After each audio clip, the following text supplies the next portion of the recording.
जी हाँ, नमस्कार। आपका एक बार फिर से स्वागत है हमारे चैनल पर। जी हाँ, पेपर लीक और एजेंसियों के गलत इस्तेमाल के खिलाफ संसद में इंडिया ब्लॉक का विद्रोह प्रदर्शन जारी है। हालांकि सदन में अभी दोनों सदनों में राष्ट्रपति के अभिभाषण पर चर्चा हो रही है। लोकसभा में सत्ता पक्ष की ओर से अनुराग ठाकुर ने चर्चा की शुरुआत की, वही राज्यसभा में विपक्ष के नेता मल्लिकार्जुन खड़गे ने बहस की शुरुआत की। राष्ट्रपति के अभिभाषण पर ध्यान प्रस्ताव पर बोलते हुए मल्लिकार्जुन खड़गे ने सरकार पर निशाना साधा और कहा, हम किसानों की बात करते हैं तो मोदी जी भैंस खोल ले जाने की बात करते हैं, हम बीजेपी के बांटने की बात करते हैं तो मोदी जी औरंगजेब की बात करने लगते हैं, हम पेपर लीक की बात करते हैं तो मोदी जी मंगलसूत्र की बात करने लगते हैं, हम रोजगार की बात करते हैं तो मोदी जी मन की बात करने लगते हैं। इतिहास को लेकर निर्णय लेने में जनता सक्षम है। सत्य बोलना, लोगों को बांटना, ये सब काम पहली बार हुआ है। ये काम पहले किसी प्रधानमंत्री ने नहीं किया। खड़गे ने पीएम मोदी को स्लोगन देने में माहिर बताते हुए कहा कि विपक्ष 10 साल से कह रहा है कि स्लोगन मत दीजिए, काम कीजिए। उन्होंने कहा, मैं पूछता हूँ साहब, मणिपुर जल रहा है, आप एक दिन तो जाकर आइए। आप तो चुगदा देशों को गए, इलेक्शन में सैकड़ों भाषण दिए, मणिपुर क्यों नहीं गए? कुछ लोगों का साथ दिया, कुछ का विकास किया और गरीबों का सत्यानाश कर दिया। और जी हाँ, खड़गे यही नहीं रुके। उन्होंने कहा 2024 का चुनाव अहंकार तोड़ने वाला चुनाव था। पिछली सरकार के 17 मंत्री हार गए। किसानों को जीभ से रोनने वाले मंत्री को जनता ने रोन दिया। एक शायर ने कहा है, अभी घमंड मत करना, तकदीर बदलती रहती है, शीशा वही रहता है, तस्वीर बदलती रहती है। हमको घमंडी बोलते रहते थे, अरे घमंड तो टूट गया आपका। आज आपको 400 पार का नारा नहीं लगाना चाहिए। आज आपको 400 पार का नारा नहीं लगाना पड़ेगा, 200 पार में है,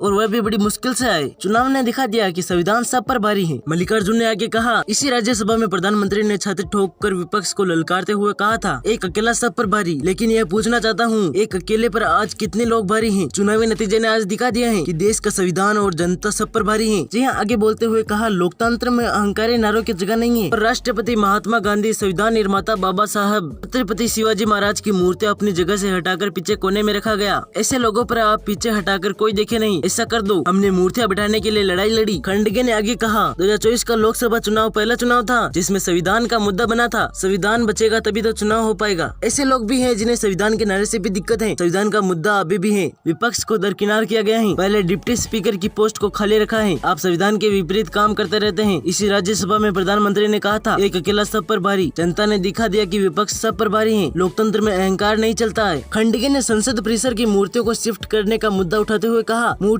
जहाँ थी उनका अपमान मत करो। अगर अपमान करेंगे तो 50 करोड़ SC ST दलित वंचित अल्पसंख्यकों का अपमान होगा। मूर्तियों के लिए एक कमेटी होती है जिनमें विपक्ष के नेता भी होते हैं। मीटिंग के बाद तय होगा। न मीटिंग हुई न कुछ, फिर भी सब हो गया। जी हाँ, यहाँ हमारे आज की न्यूज खत्म होती है और मिलते हैं अगले वीडियो में।